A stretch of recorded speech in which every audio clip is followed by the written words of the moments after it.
Hello everyone, welcome to all of in this class. स्वागत है आप सभी का इस क्लास में। और पटना यूनिवर्सिटी के जो आपका कल एंट्रेंस एग्जामिनेशन होने वाला है, इसके लिए लगातार हमने क्लासेस को अटेंड करवाया। इसके बाद लगातार हमने क्लासेस को लिया और आज ये लास्ट क्लास आपका है जो कि आपका पटना यूनिवर्सिटी एंट्रेंस एग्जामिनेशन के लिए आपका मैथमेटिक्स के पेपर के लिए है, जिसमें पूरा जो एक्सपेक्टेड क्वेश्चन है, मतलब जो क्वेश्चन आपको कल देखने को मिलेगा या फिर जिस टाइप का क्वेश्चन अक्सर पूछा गया है यूनिवर्सिटी की तरफ से एंट्रेंस के टेस्ट में, वैसे तमाम सारे एक्सपेक्टेड एमसीक्यू क्वेश्चन के कलेक्शन को आज के इस वीडियो में देखेंगे। ये आपका लास्ट स्ट्रैटेजी है। अगर आप सही से नहीं पढ़े तो कम से कम एटलीस्ट जो मैं आपको एमसीक्यू बता रहा हूँ उस टाइप का एमसीक्यू क्वेश्चन आपको आना ही चाहिए, प्लस उसका सॉल्यूशन भी उस पीडीएफ में है। तो अगर ये सारा आइडियाज़ या कह सकते हैं ऑल ओवर लास्ट टाइम में सबसे सिंपल सा मोमेंट होता है, अगर आप कुछ भी नहीं पढ़े हैं तो आप एमसीक्यू को सीधा सीधी क्या कर दीजिए, मेमोराइज कर दीजिए, और अगर वो आ जाए तो सीधा से उसको आंसर करके उसमें आप आगे बढ़िए। चूँकि अब लास्ट आपके पास टाइमिंग है, आपके पास दूसरा ऑप्शन कुछ भी नहीं बचता है। अगर आपने अभी तक नहीं पढ़ा सही से तो ये आपके पास आखिरी ऑप्शन बचता है। तो मैथमेटिक्स के इस पेपर में क्या क्या आपका इंपॉर्टेंट पॉइंट्स है, क्या क्या आपका इंपॉर्टेंट क्वेश्चन जहाँ से आएगा, क्या क्वेश्चन है, तमाम सारा जो डिस्कशन है आज के इस लेक्चर में करेंगे। साथ में बहुत ही जो आपका इंपॉर्टेंट एमसीक्यू क्वेश्चन का कलेक्शन है, चूँकि आप जानते हैं इस पार्ट से आपका 20 एमसीक्यू क्वेश्चन पूछा जाएगा और इस 20 एमसीक्यू क्वेश्चन को सही तरीके से कंप्लीट करने के लिए अभी मैं आपको 50 ऐसे एमसीक्यू क्वेश्चन आपको दिखाऊंगा जो कि मैक्सिमम टाइम पूछा गया है, जो कि एक्सपेक्टेड है, जो कि पूछा जाता है। हालांकि इसके पीडीएफ में पूरा कंप्लीट डिस्कशन है, मतलब उस एमसीक्यू क्वेश्चन का सॉल्यूशन भी दिया गया है। अभी मैं आपको एमसीक्यू क्वेश्चन बताऊंगा, उसका आंसर बताऊंगा और किस तरीके से बनता है। इतना टाइम नहीं है कि आपको बताऊं, इसके लिए मैं लगातार आपको बोल रहा हूं कि अगर आप पटना यूनिवर्सिटी के एडमिशन्स के लिए अगर अभी तक भी आप कुछ भी प्रिपरेशन नहीं किए हैं तो एटलीस्ट कम से कम इस एमसीक्यू क्वेश्चन को सही तरीके से देख लीजिए। इससे भी आपको कॉन्फिडेंस आ जाएगा और आपको सब कुछ पता चल जाएगा। चूँकि ये एक्सपेक्टेड का सीरीज है, जो क्वेश्चन आ सकता है, वैसे तमाम सारे क्वेश्चन का एक ह्यूज कलेक्शन है, वैसे तमाम सारे क्वेश्चन का एक कलेक्शन है। तो ये आपका एमसीक्यू क्वेश्चन का कलेक्शन है जो कि आपका लास्ट डे है स्ट्रैटेजी का। और ये मेरा प्लानिंग भी था कि लास्ट के 1-2 दिन के मोमेंट में मैं अपना लास्ट जो आपका वीडियो रहे, जिसमें आपको कह सकते हैं मास्टर वीडियो रहे इस मैथमेटिक्स पेपर के लिए, तो मैथमेटिक्स पेपर का जो लास्ट वीडियो है, जो लास्ट स्ट्रैटेजी है, वो मैं आपके लिए क्या कर रहा हूँ, ओपन कर रहा हूँ। जो भी कैंडिडेट को इसका पीडीएफ चाहिए, यानी जो भी कैंडिडेट को प्रीमियम से ज्वाइन होना रहे, प्रीमियम से ज्वाइन हो सकते हैं। प्रीमियम से ज्वाइन होने का प्रोसीजर बेहद ही आसान है। वीडियो के डिस्क्रिप्शन बॉक्स में आपको व्हाट्सएप का नंबर दिया गया है, आपको व्हाट्सएप नंबर पर मैसेज करना है कि आपको प्रीमियम ग्रुप में ज्वाइन होना है और ये सारे एमसीक्यू क्वेश्चन के कलेक्शन को क्या करना है, गेट करना है। यानी ये सारे एमसीक्यू क्वेश्चन कलेक्शन आपको पर्सनली भेज दिया जाता है। मात्र आपको 100 एमसीक्यू क्वेश्चन कलेक्शन आएगा, यानी आपका 100 क्वेश्चन आपसे पूछा जाएगा और इस 100 क्वेश्चन के लिए जो बेहतरीन, जो एक्सपेक्टेड, जो आपका एमसीक्यू क्वेश्चन जो कल आपको देखने को मिलेगा, वैसे तमाम सारे एमसीक्यू क्वेश्चन का कलेक्शन हमारे पीडीएफ में किया गया है। तो आप पीडीएफ, यानी जो पीडीएफ आपको प्रोवाइड किया जाएगा, आप उस पीडीएफ में प्रोवाइड किए गए एमसीक्यू क्वेश्चन को जरूर देखें, जिससे कि क्या होगा, आपका कल का होने वाला एंट्रेंस एग्जामिनेशन बहुत ही बेहतर तरीके से कंप्लीट होगा। साथ में प्रीमियम ग्रुप का सबसे बड़ा फैसिलिटी है कि आपका कल एंट्रेंस एग्जामिनेशन कंप्लीट भी हो जाता है, इसके बाद भी आपके एडमिशन सपोर्ट के लिए लगातार स्टैंड अप रहते हैं। मतलब आपका एडमिशन किस तरीके से होगा, ये सारा फिर आपको ज़्यादा टेंशन वगैरह लेने की जरूरत नहीं होता है। क्या सारा फॉर्मेलिटीज़ को कंप्लीट करना है, ये तमाम सारा हैंडलिंग हमारे टीम के द्वारा होता है। तो प्रीमियम ग्रुप आपके लिए एक बेहतर फैसिलिटी है। सबसे पहली फैसिलिटी तो आपको मिल जाएगा एमसीक्यू का जो एक्सपेक्टेड क्वेश्चन का जो कलेक्शन है वो लास्ट टाइम में आपको मिल जाएगा। तो आराम से आप एमसीक्यू क्वेश्चन को देखिएगा, कल आंसर करके आइएगा और फिर आपको अगर एडमिशन का जो भी सारा फॉर्मेलिटीज़ है, फॉर्मेलिटीज़ कंप्लीट करने में भी आपको कहीं पे प्रॉब्लम नहीं होगा। तो बहुत ही मिनिमम अमाउंट में आपके लिए ये कह सकते हैं कि लास्ट टाइम आपका ऑफर है, बहुत ही मिनिमम अमाउंट में, जस्ट 99 में वो आपके लिए अवेलेबल है। तो ये आपके लिए बहुत ही बेनिफिशियल रहेगा। चलिए एमसीक्यू क्वेश्चन को स्टार्ट करते हैं। मैथमेटिक्स के पेपर के लिए जो सारा एमसीक्यू क्वेश्चन का कलेक्शन है उसको हम लोग एक एक करके देखते चलते हैं। सो अगर कलेक्शन को स्टार्ट करें, मतलब जहाँ से आपका एमसीक्यू क्वेश्चन आएगा, जो क्वेश्चन अक्सर पूछा गया है यूनिवर्सिटी में, वैसे तमाम सारे क्वेश्चंस के बारे में मैं आपको डिस्कस करूंगा। तो मेरे एक एक बात पे सही से समझिएगा और उस पर आप जरूर ध्यान दीजिएगा। सबसे पहले कुछ ट्रिग्नोमेट्रिक इंपॉर्टेंट, जो ट्रिग्नोमेट्री का कुछ इंपॉर्टेंट फॉर्मूलाज है, फॉर्मूलाज पे ध्यान दीजिएगा, यानी फॉर्मूलाज पे आप ध्यान दीजिएगा। और यहाँ का जो फॉर्मूला है 1 + cos 2a = 2 cos स्क्वायर है। इसके बाद 1 - cos 2a = 2 sin स्क्वायर है। इसके बाद यहाँ का फॉर्मूला 1 + tan a / 1 / यानी 1 + tan a / में 1 - tan a = में tan π/4 प्लस है, ये वाला फॉर्मूला ध्यान दीजिएगा। इसके बाद tan 2a = 2 tan a / में 1 - tan a स्क्वायर है, इस पर भी आपको ध्यान देना है। इसके बाद क्वाड्रेंट के वैल्यूज़ पर ध्यान दीजिएगा, कौन सा एंगल में, कौन सा क्वाड्रेंट में पॉजिटिव होता है। जैसे फर्स्ट क्वाड्रेंट में सारे रेशियोज पॉजिटिव होते हैं, सेकंड क्वाड्रेंट में साइन और इसके बाद कॉसेक पॉजिटिव होता है, थर्ड क्वाड्रेंट में tan एंड कॉट पॉजिटिव होता है।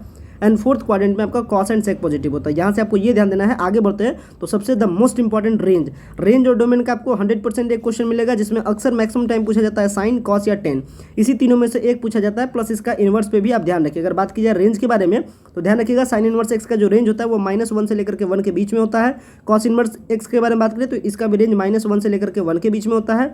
और अगर tan इन्वर्स एक्स के बारे में बात करें तो tan इन्वर्स एक्स का जो आपका रेंज होगा वो क्या होगा, एक्स बिलोंग्स टू आपका रियल नंबर। ये आपका इंपॉर्टेंट है। प्लस आपको यहाँ से ध्यान रखना है कुछ आपका इन्वर्स ट्रिग्नोमेट्री का फॉर्मूला में कि sine inverse x plus cos inverse x वगैरह π/2 होता है, plus tan inverse x plus cot inverse x बराबर π/2 होता है। इसके बाद cosec inverse x plus sec inverse, यानी जो आपका ये रिलेशन है, इस रिलेशन पे भी आपको ध्यान रखना है। विशेष आपको सारा PDF में देख लेना है। जो इंपॉर्टेंट फॉर्मुलाज है वो मैं आपको यहाँ पे बताते चलता हूँ। आगे बढ़ता हूँ अगर इस फॉर्मुलाज की लिस्ट में, तो यहाँ आपको डिफरेंशिएशन और इंटीग्रेशन में एंट्री करना है। डिफरेंशिएशन और इंटीग्रेशन से आपका मैक्सिमम आपका 2 क्वेश्चन फार्मूला पे डायरेक्टली रहेगा, तो आपका एक भी कॉन्सेप्ट आपका मिस नहीं करना चाहिए और आपको वो कल के एंट्रेंस एग्जामिनेशन में आपको पता भी चल जाएगा। इसलिए लास्ट टाइम आपको जो भी आपका छूटा हुआ है हर चीज़ को मैं इस वीडियो में क्या करता हूँ, कंक्लूड करता हूँ। तो डिफरेंशियल फार्मूला में स्टार्ट किया, जो फार्मूलाज मैं यहाँ पे अभी आपको बोलूँगा उस पर थोड़ा सा ध्यान रखना। जैसे यानी डिफरेंशियल ऑफ एक्स आपका क्या होता है, 1 होता है। किसी भी डिफरेंशिएशन ए का एक्स के रेस्पेक्ट में वो आपका 1 होगा। Differentiation of x to power n का आपका n into x to power n -1 होता है। कॉस एक्स का डिफरेंशिएशन माइनस साइन एक्स होता है। इसके बाद बात की जाए साइन एक्स के बारे में, तो साइन एक्स का डिफरेंशिएशन कॉस एक्स होता है। इसके बाद tan एक्स का differentiation sec square x, cot x का differentiation minus cos x square x. इसके बाद सेक एक्स का differentiation sec x into tan x. इसके बाद कॉस एक्स का आपका minus cos x into cot x. इसके बाद यहाँ फिर मोस्ट इंपॉर्टेंट है कि लॉग एक्स का ऑलरेडी 2019 में पूछा जा चुका है, मैं अभी बता दे रहा हूँ आपको। और अगर आप प्रीवियस ईयर का क्वेश्चन पेपर देखे होंगे तो आपको पता भी होगा। लॉग एक्स का डिफरेंशिएशन 1/x होता है। e to the power x का डिफरेंशिएशन एक्सपोनेंशियल के फॉर्म में, जिसका e to the power x नहीं होता है। इसके बाद differentiation of a to power x का डिफरेंशिएशन लॉग a बेस में आपका a और a to the power x। इसके बाद कुछ इन्वर्स ट्रिग्नोमेट्री का भी डिफरेंशिएशन ध्यान रखना है। साइन इन्वर्स x का 1/√1 - x square, tan inverse x का 1/1 + x square, sec inverse x का आपका 1 में x मॉड इंटू में x स्क्वायर -1। इसके बाद ये आपका मोस्ट इंपॉर्टेंट फॉर्मूलाज है इस पार्ट से। इसके बाद बात करते हैं इंटीग्रेशंस के फॉर्मूलाज में। तो इंटीग्रेशंस में आपको ध्यान रखना है कि किसी भी अगर इंटीग्रल और dx मिल जाए कहीं पे तो उसका मतलब होता है x + c। इसके बाद किसी भी इंटीग्रेशन किसी कांस्टेंट का ax + c, इसके बाद x टू पावर n का इंटीग्रेशन ध्यान रखना है, x to power n +1 by में n +1। इसके बाद ध्यान रखना है साइन एक्स का डिफरेंशिएशन, साइन एक्स का integration minus cos x plus c, cos x का इंटीग्रेशन साइन एक्स प्लस सी। इसके बाद सेक स्क्वायर एक्स का इंटीग्रेशन tan एक्स प्लस सी। इसके बाद कॉसेक स्क्वायर एक्स का integration minus cot x plus सी। इसके बाद बात की जाए sec x into tan x का इंटीग्रेशन, तो आपका हो जाएगा सेक एक्स प्लस सी। इसके बाद आपका cosec x into cot x का डिफरेंस का इंटीग्रेशन आपका minus cosec x plus c, plus यहाँ से फिर से मोस्ट इंपॉर्टेंट 1/x का integration log mod x plus सी। इसके बाद e to the power x का integration e to the power x plus c, जहाँ पे c क्या है, आर्बिट्रेरी कांस्टेंट है यानी आपका इंटीग्रल कांस्टेंट। इसके बाद a to the power x का आपका integration a to the power x y में log a प्लस सी। इसके बाद कुछ और इंटीग्रेशन है आपका इन्वर्स ट्रिग्नोमेट्री वाले फॉर्मेट के लिए। तो अगर इंटीग्रेशन आ जाए 1/√1 - x स्क्वायर का, तो इसका मतलब होता है साइन इन्वर्स x का वो इंटीग्रेशन है। इसके बाद 1/1 + x स्क्वायर इंटू dx का integration tan inverse x plus सी। इसके बाद सेम तरीके से आपका 1/mod x इंटू में x स्क्वायर -1 अगर आपको मिल जाए तो उसका मतलब होता है सेक इन्वर्स x का वो क्या है, इंटीग्रेशन है। तो चलिए अब चलते हैं ऊपर का जो आपका इंपॉर्टेंट फॉर्मुलाज था। फॉर्मुलाज को मैंने बता दिया कि कौन कौन से इंपॉर्टेंट फॉर्मुलाज में आपको ध्यान रखना है, जो कि आपको कल देखने को मिलेगा। और उसमें सबसे मोस्ट आप ध्यान रखिएगा, क्योंकि मैक्सिमम संभावना है कि आपका एंट्रेंस एग्जामिनेशन का बहुत सारा क्वेश्चन टैली करेगा 19 और 18 से। कारण कि इधर 2-3 साल के या इधर 2 साल का जो बीच में गैप हो चुका है, इस बीच में क्या हुआ था, आपका एंट्रेंस एग्जामिनेशन से नहीं हुआ था, तो थोड़ा सा क्वेश्चन वगैरह टैली कर सकता है। हालांकि जो भी क्वेश्चन आ चुका है वो मैं आपको बता भी दिया हूँ और उसका कलेक्शन भी रेडी करके आपके लिए रख दिया हूँ। अब स्टार्ट करते हैं एमसीक्यू के क्वेश्चन का कलेक्शन में। अगर बात की जाए ए टू द पावर जो सेट है, ए टू पावर आपका इस तरीके से सेट पे रहेगा, तो इसका ध्यान रखिए। उसका मतलब क्या होता है, ए होता है। आगे बढ़ते हैं क्वेश्चंस में। तो यहाँ देखिए बताया जा रहा है इम्पैटी सेट के बारे में। तो इम्पैटी सेट क्या होता है, बेसिकली इम्पैटी सेट एक प्रकार का फिनाइट सेट होता है। इसके बाद आगे बात करते हैं, जो कि हिंदी में यहाँ पे आपको अवेलेबल भी है, कि खाली समुच्चय क्या है। तो खाली समुच्चय एक प्रकार का परिमित सेट है। इसके बाद यहाँ ध्यान रखना है कि पावर सेट के बारे में, यानी अगर कोई एलिमेंट में इतना सारा एलिमेंट है तो उसका इसके सबसेट में यानी उसका पावर सेट में कितना एलिमेंट होगा। तो पावर सेट का जो फॉर्मूला होता है नंबर ऑफ एलिमेंट का टू द पावर n, इस केस में 3 है, यानी इसका वो क्या हो जाएगा, 8 एलिमेंट आपका पावर सेट में होगा। उसका हिंदी मीडियम में यहाँ पे अवेलेबल है। अगर बात की जाए ऑर्डर के बारे में, कि किसी सेट का जो ऑर्डर क्या होता है, अगर उसके पास n एलिमेंट है तो उसका ऑर्डर होता है टू द पावर n। आगे बढ़ते हैं, यहाँ पे ध्यान रखना है, अगर ये सेट है, सेट में आपका नंबर ऑफ एलिमेंट आपका 10 है, तो इसमें कितना हो जाएगा, टोटल आपका पावर सेट क्या बनेगा, to the power 10, that is equal to 1024। आगे बढ़ते हैं, यहाँ पे एक बताया गया है पावर सेट के बारे में, एलिमेंट आपको दिया गया है, एलिमेंट से बताना है कितना पावर सेट रेडी होगा। इसके बाद यहाँ पे कुछ और यानी आपको सबसेट के बारे में पता होना चाहिए कि कितना किसी सेट से सबसेट बनता है। ये आपका एमसीक्यू क्वेश्चन का यहाँ से इंपॉर्टेंट एक पार्ट है। आगे बढ़ते हैं, यहाँ पे कुछ और भी एग्जांपल्स दिया गया है। जैसे एक आपका सेट है जिसमें बताया गया कि ए बराबर क्या है, लेमडा है और साथ में आपका लेमडा और न्यू है। ये आपका एक सेट का एलिमेंट है, तो इसका पावर सेट क्या बनेगा, तो पावर सेट के बारे में बात की तो इसका पावर सेट बनेगा सेकंड, यानी आपका 5 लेमडा, इसके बाद आपका हो जाएगा लेमडा न्यू, फिर हो जाएगा आपका लेमडा और लेमडा न्यू का कलेक्शन। यानी आपको पावर सेट से आपको इसका सबसेट बनाने के लिए आपको आइडिया आना चाहिए। इसके बाद आगे बढ़ते हैं इस क्वेश्चन के सीरीज में। तो आपको पता होना चाहिए कि कोई फंक्शन ऑड फंक्शन है या इवन फंक्शन है, या ऑड फंक्शन इवन फंक्शन क्या है, ये आपको पता होना चाहिए ऑड फंक्शन इवन फंक्शन के बारे में। जैसे यहाँ पे क्वेश्चन दिया गया कि fx बराबर x square plus 4x plus 4 है, ये आपको बताना ये क्वेश्चन क्या है, ये फंक्शन कैसा है। तो इसका आंसर क्या है, ऑड। ना तो ये ऑड फंक्शन है और ना ही ये इवन फंक्शन। अगर ऑड फंक्शन के बारे में बात कीजिए तो वैसा फंक्शन जिसको हम अगर fx दिया गया है और अगर इस x की जगह पे माइनस एक्स पुट करते हैं, अगर फाइनल रिजल्ट भी हमारा आ जाता है, अगर हमारा फाइनल रिजल्ट माइनस fx आ जाता है तो इसका मतलब वो कहलाता है ऑड फंक्शन। एंड अगर फंक्शन ऑफ x के जगह पर अगर x की जगह पर अगर हम लोग माइनस एक्स रखते हैं, तो अगर f माइनस एक्स का वैल्यू भी fx के ही बराबर आता है तो वो फंक्शन क्या कहलाता है, इवन फंक्शन कहलाता है। तो इवन एंड ऑड फंक्शन के बारे में भी थोड़ा सा आप आइडिया जरूर रखिएगा, इवन और ऑड फंक्शन वगैरह क्या होता है। जो कुछ आपका इंपॉर्टेंट जो आपको जानने के लिए वो सारा इंपॉर्टेंट इस पीडीएफ में, मतलब इसका सॉल्यूशन भी पीडीएफ में, अगर आपको जहाँ तहाँ प्रॉब्लम हो तो आप उसके बारे में ध्यान भी रख सकते हैं। इसके बाद यहाँ देखिए एक क्वेश्चन दिया गया है कि साइन इनवर्स एक्स इंटू में एक्स प्लस 1 का आपको बताना है कि इसका फंक्शन का डोमेन क्या होगा। आप जानते होंगे डोमेन एंड रेंज वगैरह फंक्शन में पढ़े होंगे, तो इसका डोमेन क्या हो जाएगा, -2 और 0 इसका डोमेन हो जाएगा। सॉल्यूशन वगैरह पीडीएफ में डिस्कस है, तो आप फर्दर सॉल्यूशंस के लिए आप इस पीडीएफ को एक्सेस करके वो तमाम सारा सॉल्यूशंस के बारे में जान भी सकते हैं। एक नेक्स्ट क्वेश्चन इसमें देखिए बताया जा रहा है कि एक सेट आपका कंटेन करता है 5 एलिमेंट और बी सेट कंटेन करता है 6 एलिमेंट। अगर 1-1 मैपिंग किया जाए दोनों के बीच में, तो कितना नंबर ऑफ आपका जो फंक्शन है, यानी कितना आपका वो फंक्शंस क्या होगा, उसके बीच का जो रिलेशन है वो कितना रिलेशन क्रिएट हो जाएगा। तो इसके बीच में क्या हो जाएगा, जब यहाँ पे कंडीशन आपका, यहाँ देखिए कंडीशन दिया गया है 1-1 और ऑन-टू का मैपिंग, यानी इस केस में क्या होगा, आंसर आपका 0 होगा। तो तमाम सारा सॉल्यूशंस इस वीडियो में फर्दर डिस्कस किया गया है, तो आप उसे देख सकते हैं। फर्दर अगर आपको मन हो तो आप उसे एक्सेस करके देख सकते हैं, तमाम सारे सॉल्यूशंस के बारे में इसमें बताया गया है। आगे बढ़ते हैं सीरीज में। इसके बाद यहाँ पे एक और क्वेश्चन है जिसमें एक फंक्शन दिया गया है 4 में √x-2। इस फंक्शन का क्या आपको बताना है, इस फंक्शन का आपको डोमेन बताना है। तो जब आप इसके सॉल्यूशंस को कंप्लीट कीजिएगा तो उसका डोमेन क्या मिलेगा, 2 से लेकर के इन्फिनिटी के बीच में उसका डोमेन मिलेगा। उसके बाद आगे बढ़ते हैं क्वेश्चन में। तो यहाँ पे आपको ट्रिग्नोमेट्री से क्वेश्चन आपका उठता है कि साइन 1920 का वैल्यू बताना है, यानी साइन 1920 का वैल्यू क्या होगा। तो इसका करेक्ट वैल्यू होता है √3/2। इसके बाद यहाँ पे एक और क्वेश्चन उठता है कि ये आपका डिफरेंशियल इक्वेशन दिया गया है, इस डिफरेंशियल इक्वेशन का क्या बताना है, डिग्री। और इसमें क्वेश्चन है y = x × dy/dx का होल स्क्वायर प्लस dx/dy। तो इसका आपको बताना है डिग्री। तो अगर इसमें बात कीजिए इसका डिग्री के बारे में, तो डिग्री इसका क्या हो जाएगा, 3 के आपका वो बराबर हो जाएगा। हालांकि क्या कुछ सॉल्यूशन होता है, सॉल्यूशंस के बारे में फर्दर मैं लगातार आपको बता रहा हूँ वीडियो के। आप ये जो आपका पीडीएफ है आप इसको एक्सेस करके देख सकते हैं, और ये आपका बेस्ट कलेक्शन है जहाँ से आपका क्या होगा, क्वेश्चन आएगा पटना यूनिवर्सिटी के एंट्रेंस टेस्ट में। इसके बाद आगे बढ़ते एक क्वेश्चन दिया गया है कि लिमिट x टेंड्स टू 0 है और 2x sin 4/x, इसका सॉल्यूशन आपको बताना है कि इस लिमिट का सॉल्यूशन क्या होगा। तो जब आप इसको सॉल्व कीजिएगा तो उसका करेक्ट आंसर क्या मिलेगा, 8 मिलेगा। यहाँ पे फिर फर्दर आपको सॉल्यूशंस वगैरह दिया गया है। आगे बढ़ते एक क्वेश्चन दिया गया है कि tan 0 degree, tan 1 degree, tan 2 degree, tan 3 degree, tan 4 degree up to आपका tan 89 डिग्री के अगर मल्टीप्लिकेशन को किया जाए तो इसका करेक्ट आंसर क्या मिलेगा, वो आपका 0 मिलेगा। इसके बाद आगे बढ़ते हैं, यहाँ पे एक आपका कॉम्प्लेक्स नंबर दिया गया है। कॉम्प्लेक्स नंबर के कॉन्जुगेट के बारे में बताना है कि 1 + i का होल क्यूब का क्या कॉन्जुगेट होगा।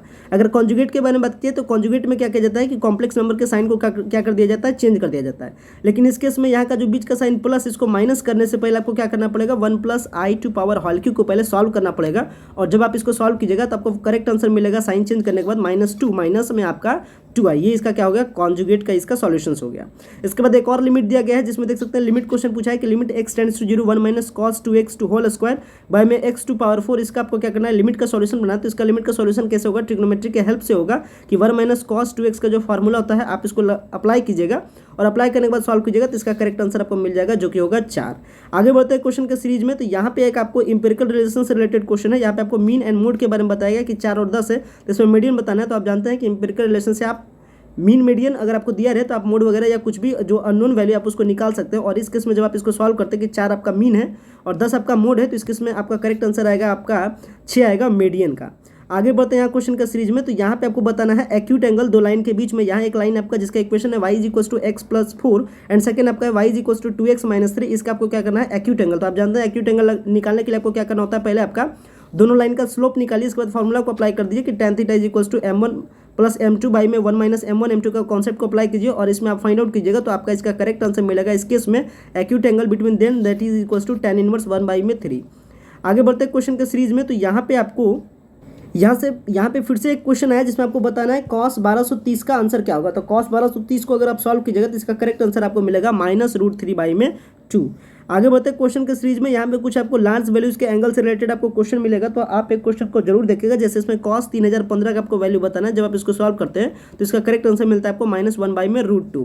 इसके बाद एंगल के मेजरमेंट से रिलेटेड भी कुछ बेसिक क्वेश्चन, जैसे आपको बताना है कि 36 डिग्री को रेडियन के फॉर्म में क्या कहेंगे। जब आप इसको सॉल्व कीजिएगा तो रेडियन और डिग्री वाला कॉन्सेप्ट लगाइए तो इसका आंसर जाएगा π/5। और रेडियन और डिग्री को चेंज करने के लिए आप कॉन्सेप्ट जानते भी है कि अगर आपको रेडियन को डिग्री में चेंज करना है तो 180/π से मल्टीप्लाई कीजिए, और अगर आपको डिग्री को रेडियन में चेंज करना है तो π/180 को अप्लाई कीजिए। हमारे प्रीमियम ग्रुप में तमाम सारी ये क्लासेस में डिस्कस कर दिया जा चुका है गूगल मीट पे कि कैसे किसका सॉल्यूशंस होता है। हालांकि अगर आप सही तरीके से क्लास 11 क्लास 12 को पढ़े होंगे तो आप इसके सॉल्यूशंस को देख करके भी आप इजीली वे में आप उसको समझ सकते हैं। आगे बढ़ते हैं यहाँ क्वेश्चन के सीरीज में। यहाँ आगे का क्वेश्चन में बताया गया है कि sin 75 डिग्री का आपको वैल्यू बताना है कि sin 75 डिग्री का वैल्यू क्या होता है, और इसको सॉल्व किया जाता है मल्टीपल एंड सब मल्टीपल वाले कॉन्सेप्ट से। तो sin 75 के बारे में बात की तो इसका वैल्यू होता है √3 + 1 बाई में 2√2। आगे बढ़ते हैं। आगे यहाँ ध्यान रखना है आपको कुछ इक्वेशन का जनरल सॉल्यूशन, जैसे sin theta is equal to sin alpha होता है। इसका मतलब वहाँ थीटा का वैल्यू क्या होता है n π plus minus 1 to power n into alpha. इसके बाद cos theta equals to cos alpha मिल जाता है, तो उसका करेक्ट आंसर होता है theta is equals to 2n π plus minus alpha. इसके बाद tan theta is equals to tan alpha दे दिया जाए तो उसमें सॉल्यूशन होता है theta is equals to n π plus alpha. और इसी पर बेसिस एक क्वेश्चन था जिसमें आपको बताना है कि cos x इक्वल टू 1 है तो इसका सॉल्यूशन क्या होगा, और जब आप इसको सॉल्व करते हैं तो आपका सॉल्यूशन मिलता है x इज इक्वल्स टू में 2n π where n belongs to आपका इंटीजर। फिर से एक क्वेश्चन आपको दिया गया है जनरल सॉल्यूशन से रिलेटेड कि tan x बराबर √3 है। जब आप इसको भी सॉल्व करते हैं तो आपका इसका करेक्ट आंसर मिलता है n π plus π/3 where n belongs to integer. इसके बाद द मोस्ट इंपॉर्टेंट यहाँ से भी आता है क्वेश्चन की जो क्वेश्चन आ चुका है, जैसे आपको मैक्सिमम मिनिमम वैल्यू बताना है। जैसे 2019 वाले पार्ट में पीडब्ल्यूसी में ये क्वेश्चन पूछा गया था कि sin x plus cos x का क्या इसका मैक्सिमम वैल्यू होता है, ये आपको बताना होता है। तो मैक्सिमम एंड मिनिमा से भी आपको क्वेश्चन ध्यान रखना है कि किसी ट्रिग्नोमेट्रिक फंक्शन का मैक्सिमम और मिनिमम वैल्यू कैसे होता है। और यहाँ पे इस वीडियो में डिस्कस भी किया गया कि कैसे आपका सॉल्यूशन किया गया। तो यहाँ पे क्वेश्चन था जिसमें आपको बताना है कि 4 sin स्क्वायर x प्लस 1 का आपका मैक्सिमम वैल्यू क्या होगा। जब आप इसको सॉल्व कीजिएगा तो इसका करेक्ट आंसर आपको मिलेगा जो कि होगा 5 के बराबर। इसके बाद एक क्वेश्चन है नेक्स्ट, इसमें आपको बताना है डोमेन क्या होगा। sin इनवर्स 4x का आपको डोमेन बताना है। आप इसको सॉल्व करते हैं डोमेन वाले कॉन्सेप्ट को लगा करके, तो इसका करेक्ट आंसर मिलता है -1/4 इंटू में 1/4।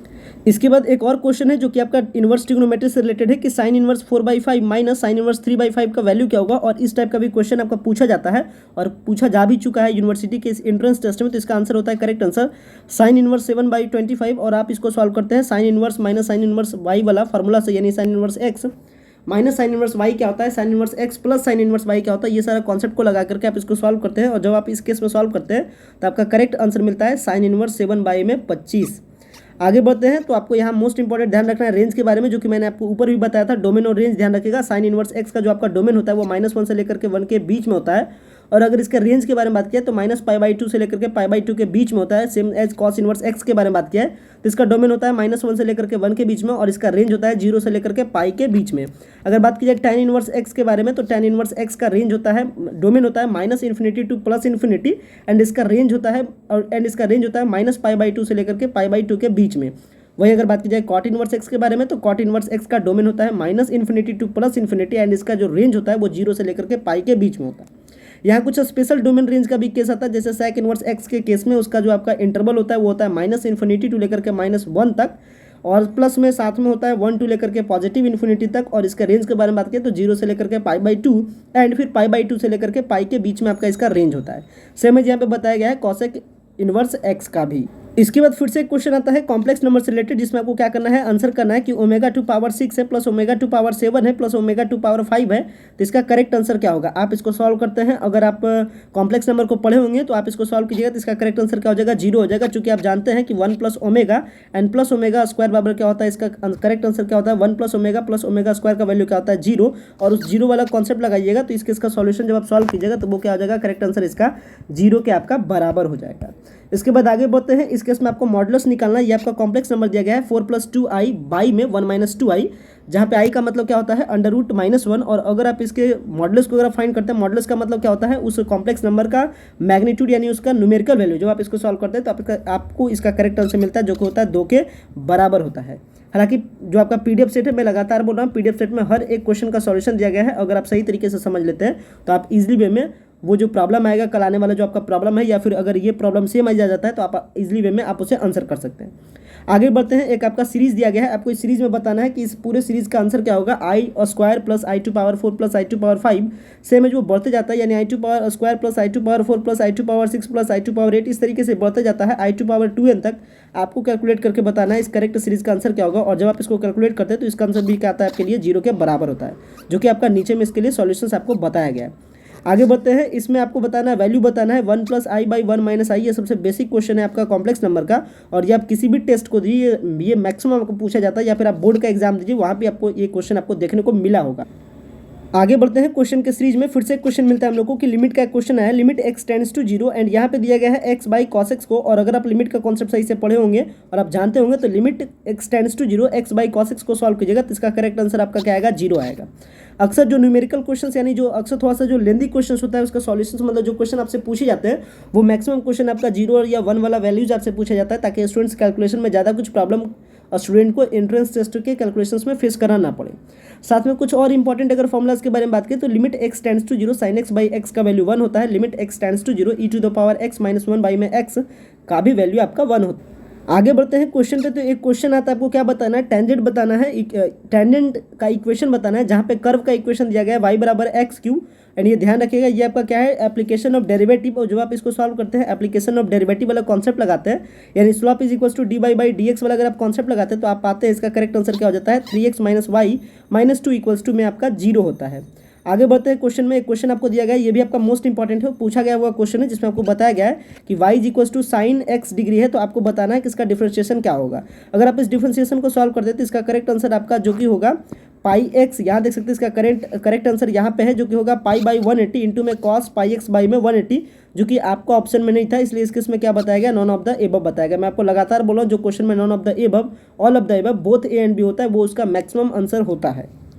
आगे बढ़ते हैं। फिर से आपका इंटीग्रेशन है, इसमें आपका डिफरेंशिएशन है जिसमें बताया गया है कि y = e log इंटू में log x है साथ में, तो इसका जब आप इसको सॉल्व कीजिएगा इसका डिफरेंशिएशन को कंप्लीट कीजिएगा तो इसका करेक्ट आंसर आपको मिलेगा 1/x के बराबर मिलेगा। आगे के क्वेश्चन को देखते हैं। तो यहाँ पे आपको एक बताया गया है इक्वेशन, इसमें बताना है d2y/dx² यानी सेकंड ऑर्डर का डिफरेंशियल इक्वेशन करना, यानी सेकंड ऑर्डर का डिफरेंशिएशन करना, जिसमें एक आपका जो आपका इक्वेशन है वो दिया गया है y = p cos 2x plus q sin 2x। और जब आप इसको सॉल्व करते हैं यानी सेकंड ऑर्डर का डेरिवेटिव करते हैं तो इसमें करेक्ट आंसर आता है -4y के बराबर आता है। आगे बढ़ते हैं। एक डिफरेंशिएशन फिर से है जिसमें आपको दिया गया है d/dx एंड इसमें आपको डिफरेंशिएशन करना है cot इनवर्स 1/x का। तो cot इनवर्स 1/x का अगर आप डिफरेंशिएशन को कंप्लीट करते हैं तो आप इसमें करेक्ट आंसर पाते हैं 1/1 + x² के बराबर पाते हैं। इसके बाद आगे बढ़ते हैं क्वेश्चन के सीरीज में।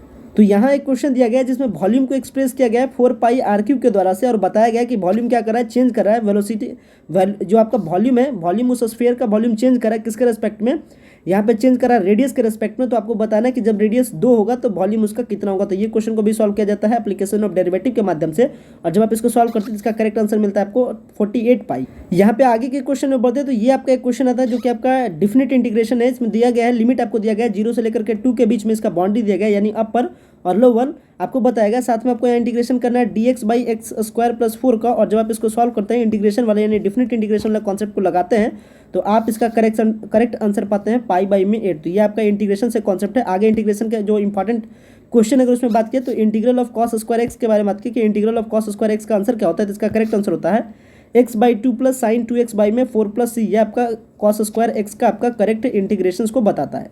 आगे बढ़ते हैं इंटीग्रेशन में sin 5x × dx के इंटीग्रेशन के बारे में बात किया तो sin 5x × dx का इंटीग्रेशन हो जाता है -cos 5x/5 + c। ये आपका इंटीग्रेशन का मोस्ट इंपॉर्टेंट क्वेश्चन ये सब है। आगे बढ़ते हैं। यहाँ देखिए आपको एक लिमिट दिया गया है, यहाँ पे आपको इंटीग्रेशन करना है 1 to ∞ इसका लिमिट का यानी इसका बाउंड्री है, और आपको इंटीग्रेशन करना है 4x⁴ × dx का। तो अगर इसके सॉल्यूशंस को अगर आप देखते हैं इसको आप सॉल्व करते हैं तो इसका करेक्ट आंसर आपको मिलेगा 4/3। इसमें आपको क्या करना है डिफिनिट इंटीग्रेशन के कॉन्सेप्ट को आपको अप्लाई करना है।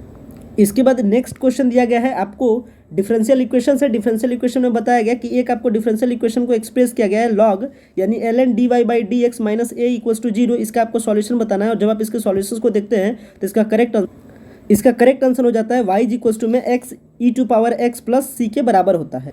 आगे बढ़ते हैं, क्वेश्चन दिया गया है x dy by d x to power plus dy by d x to whole power -2। आपको क्या करना है, इसका घात बताना है, यानी इसका क्या बताना है, आपको डिग्री बताना है। तो जब आप इसको सॉल्व कीजिएगा तो इसका करेक्ट आंसर आपको किसके बराबर मिलेगा, 3 के बराबर मिलेगा। आगे की क्वेश्चन को देखते हैं। इसमें डिफरेंशियल इक्वेशन से आपका ऑर्डर एंड डिग्री के बारे में जरूर ध्यान रखिएगा, जो कि ऑर्डर एंड डिग्री का क्वेश्चन आपसे पूछा जाएगा। आगे के क्वेश्चन में एंट्री करते हैं तो वेक्टर से क्वेश्चन आता है कि ए क्रॉस ए यानी क्रॉस ए का वैल्यू क्या होगा। इसका जब आप करेक्ट आंसर को देखते हैं तो इसका आंसर आपका क्या होगा, 0 के बराबर होगा, जो कि आपका स्केलर एंड वेक्टर वाले कॉन्सेप्ट है। साथ में एक और क्वेश्चन दिया गया है, आपको एक वेक्टर के बारे में बताया गया कि ए इज इक्वल्स टू में 2i cap minus 6j cap minus 3k cap and आपका बी के बारे में बताया गया है 4i cap plus 3j cap minus k cap. अगर आप इसको सॉल्व करते हैं आपको बताना है कि इसके बीच में साइन एंगल कितना एग्जिस्ट करता है, तो वो आपका क्या हो जाएगा जब आप इसको सॉल्व करते हैं, यानी ए क्रॉस बी वाला अगर आप कॉन्सेप्ट को लगाते हैं तो आप पाते हैं ए क्रॉस बी के बीच में क्या होता है, ए बी साइन थीटा के बराबर। और इसमें साइन थीटा का वैल्यू बताने, साइन का वैल्यू बताना था, तो साइन रेशियो का वैल्यू क्या हो जाएगा, 5 में √20 हो जाएगा। यानी स्केलर एंड वेक्टर वाला में से आपको क्रॉस प्रोडक्ट का कॉन्सेप्ट लगा करके इसको सॉल्व करना था। इसके बाद next and most important question यहाँ से आपका स्केलर एंड वेक्टर से आपका इंपॉर्टेंट क्वेश्चन, जो कि देखिए यहाँ पे बताया जा सकता है। इसमें बताया गया कि आपका 3 वेक्टर है, ए है, बी है और सी है। तीनों क्या है, म्यूचुअली परपेंडिकुलर है, आपस में लंबवत है और सबका मैग्नीट्यूड क्या है, बराबर है। तो आपको बताना है एंगल कितना होगा, द एंगल बिटवीन यानी ए प्लस बी प्लस सी और ए के बीच में कितना एंगल होगा। जब आप इसको सॉल्व करते हैं एंगल वाला कॉन्सेप्ट लगा करके तो आप पाते हैं इसका करेक्ट आंसर क्या हो जाएगा, cos इनवर्स 1 में √3 हो जाएगा।